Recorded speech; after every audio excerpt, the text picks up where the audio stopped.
Assalomu alaykum hammaga. Sizlar bilan IT Vanus. Bugungi darsimiz Google darslar to'plamidagi ikkinchi mavzu Google Chrome brauzeri imkoniyatlari bo'ladi. Birinchi bo'lib biz Google Chrome'ni yuklab olishimiz kerak. Bu bizga internetdagi birorta saytga kirish uchun kerak bo'ladi. Xo'p, birinchi agarda sizda Chrome bo'lmasa, siz bunda Edge yoki bo'lmasam Explorer orqali mana bunday Chrome install deb yozasiz. Birinchisiga bosasiz mana bunga. Va siz mana Windowsdan bu yerga o'tasiz va mana buni bosish orqali siz tortasiz va ustunovka qilasiz. Bu Windows bo'lsa. Agarda endi sizda Linux bo'lsa, bu yerdan mana bu softwarega o'tasiz. Ya'ni software managerga bu yerdan Chrome deb yozasiz va mana buni o'rnatasiz. Bizda o'rnagan. Agarda endi sizda telefon bo'lsa nima qilasiz? Play Marketga kirasiz. Bu yerdan Chrome deb yozasiz va mana buni o'rnatasiz.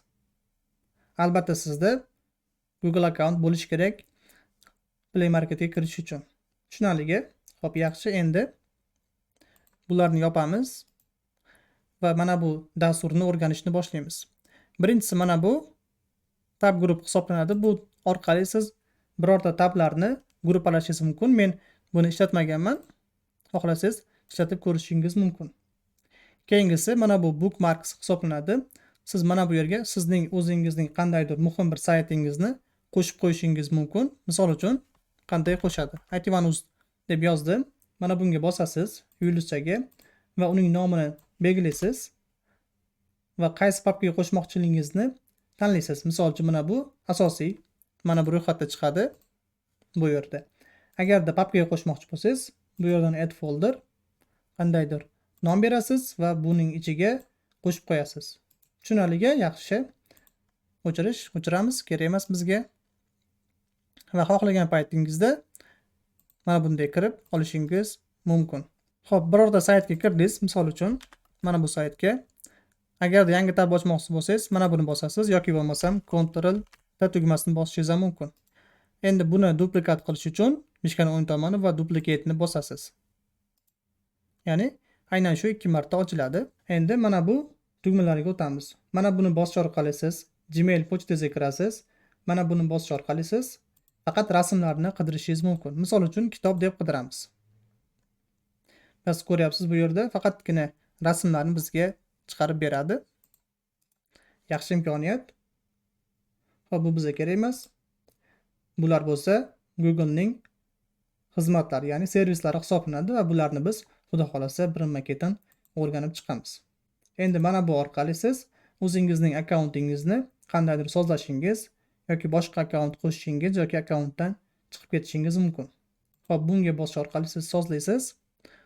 Parolingizni o'zgartirasiz yoki bo'lmasam qandaydir boshqa ishlar qilishingiz mumkin. Kerak bo'lsa mana bular orqali kirib ko'rasiz. Keyingi o'rganishimiz kerak bo'lgan joy mana bu yer. Xo'p, keling bu yerdan oldin mana buni o'rganib chiqamiz. Siz bu yerga qidirish orqali mana buni yoki bo'lmasam bu yerga qidirish orqali Chrome'dan qidirasiz qandaydir ma'lumotni. Bu yerga siz mana bu bookmarksga o'xshab saytlarning ro'yxatini qo'shib qo'yishingiz mumkin. Add shortcut orqali nom berasiz va URLni berasiz, qo'shiladi. Dan orqali qo'shiladi. Kerak paytda mana bunday kirishingiz mumkin. Xo'p, bu orqali biz mana bu brauzerni sozlaymiz. Bu yerda temalarni qandaydir o'zgartirishimiz mumkin. Misol uchun Earth'dan mana buni bosish orqali yoki bu orqali temani o'zgartirishimiz mumkin. Mana buni bossangiz har safar yangilanadi. Har kuni yangilanish yoki bo'lmasam bizga kerak emas. Ranglarni o'zgartirishingiz mumkin qandaydir.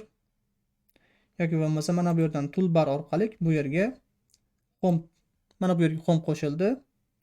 Yoki bo'lmasam mana buni bosish orqali mana buni qo'shib qo'yasiz. Xo'p, bu qanday imkoniyat? Bu yangi oynada ochiladi brauzer va bu yerda hech qanday sizning ma'lumotlaringiz, kukilaringiz saqlanmaydi va bu yerda qandaydir ma'lumot qidirsangiz mana bu Google'da ham kirilmagan bo'ladi. Ya'ni bu sizning sessiyangiz va kukilaringiz saqlanmaydi. Qulay, yaxshi bir kerak bo'lgan paytda ishlatsangiz bo'ladi. Qandaydir ma'lumotlarni bu yerga tugmalarni qo'shib qo'yishingiz mumkin toolbar orqali. Xo'p, shortcuts orqali mana buni o'chirib tashlashingiz yoki bo'lmasam qo'shib qo'yishingiz mumkin. Mana bu mening shortkatlarim, mana bu bo'lsa tanlasangiz sizning oxirgi kirgan saytlaringiz chiqadi. Menda mana bular turibdi. Bu tura qolsin. Tushunarlimi? Xo'p, keyingisi Task Manager. Misol uchun siz bir nechta saytlarga kirdingiz. Xo'p, mana bunga kirdingiz. Endi mana buni mishkani o'ng tomon bosasiz va bu yerdan tanlaysiz Task Manager'ni. Ya'ni bu brauzerning operativ xotiridan yoki bo'lmasam SPUdan yoki bo'lmasam tarmoqdan qancha joy olyapti, qancha ma'lumot ishlatyapti va shularni siz ko'rishingiz mumkin. Yoki bo'lmasam mana buni bosish orqali protsessini tugatishingiz mumkin va bu yerda ko'ryapsiz, mana bu proses tugatildi. Agarda Chrome'da qaysidir tab kompyuterni qatirayotgan bo'lsa, mana shu yerdan siz ko'rishingiz mumkin bo'ladi. Mana bu holatda qancha joy olyapti, qancha operativga yoki bo'lmasam qancha SPUdan foydalanyapti. Tushunarlimi? Xo'p, yaxshi. Endi keyingi o'rganishimiz kerak bo'lgan joy mana bu extensionlar. Mana bunga bosamiz, bizda extensionlar ro'yxati turadi. Agarda mana buni bossak, bizda ko'rinadi. Bossak olib tashlanadi. Mana buni bosish orqali umumiy barcha extensionlarni ko'ramiz. Agarda yangi extension qo'shmoqchi bo'lsangiz, mana bu yerdan bosish orqali va e'tibor bering, men mishkani o'rtasidagi mana bu aylantiradiganni bosyapman. Bu yangi tabdan ochadi. Demak, siz bu yerda qandaydir o'zingizga kerakli bo'lgan extensionni yuklab olishingiz mumkin. Bu extension sizga brauzerdan yaxshiroq foydalanish yoki bo'lmasam qandaydir imkoniyatlarni sizga qo'shimcha ravishda beradi. Misol uchun mana bular ba'zi bir reklamalarni bloklaydi yoki bo'lmasam boshqalarni ko'rishingiz mumkin. Mana bu bo'lsa qandaydir fake ma'lumotlar bilan to'ldiradi inputlarni. Misol uchun qandaydir joydan ro'yxatga o'tmoqchisiz. Shuni bosish orqali sizga aynan kiritiladigan joylarga ma'lumotlarni random tarzda qo'yib beradi. Xo'p, mana buni bosish orqali siz buni o'chirib tashlaysiz. Mana buni bosish orqali siz buni disable, ya'ni passiv qilib qo'yishingiz mumkin bo'ladi. Tushunarlimi? Extensionlar. Keyingisi sozlamalar. Bu yerdan yangi tab ochish, yangi oyna ochish, mana buni tushuntirib o'tdim. Cookie saqlanmagan tarzda oyna ochish, parollar, tarix, yuklamalar, mana bular ro'yxati, bookmarks ro'yxati, tab gruplar, extensionlar. Gaplashdik bu haqida. Endi mana bu yerdan sozlamalarga o'tamiz.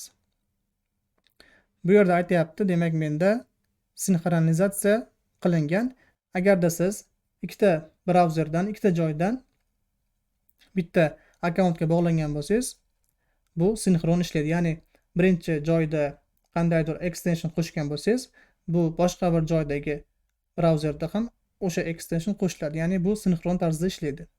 Bu birmuncha qulaylik sizga olib keladi. Misol uchun yangi bookmarks qo'shsak, u narigi kompyuterdagi bookmarksda ham qo'shiladi. Qachonki sizda bitta mana bunday akkaunt bo'lsa, demak bu parollar, xavfsizlik yoki bo'lmasam ishlash, ko'rinish, qidirish. Hop, qidirishdan bu yerdan Google turibdi. Agarda siz buni o'zgartirmoqchi bo'lsangiz, Bing yoki bo'lmasam Yandexga yoki Yahooga o'zgartirib qo'yishingiz mumkin. Default qidirish. Ya'ni bu yerdan mana bu yerga bosish orqali siz qandaydir ma'lumot qidirishingiz, aynan qaysi saytdan qidirishingiz kerakligini bu yerga ko'rsatib qo'yasiz. Demak, default browser aynan Chrome. Demak, ishga tushgan paytda nima bo'lsin, yangi tabdan ochsin, oldingi yopilgan tabni davom ettirsin yoki bo'lmasam qandaydir maxsus sayt ochsin. Tillar, yuklamalar, sistemalar, ma'lumotlarni reset qilish, extensionlar, demak Chrome haqida. Bugungi Google Chrome brauzeri haqida o'rganmoqchi bo'lganlarimiz shulardan iborat edi. Keyingi darslarda ko'rishguncha sog' bo'linglar.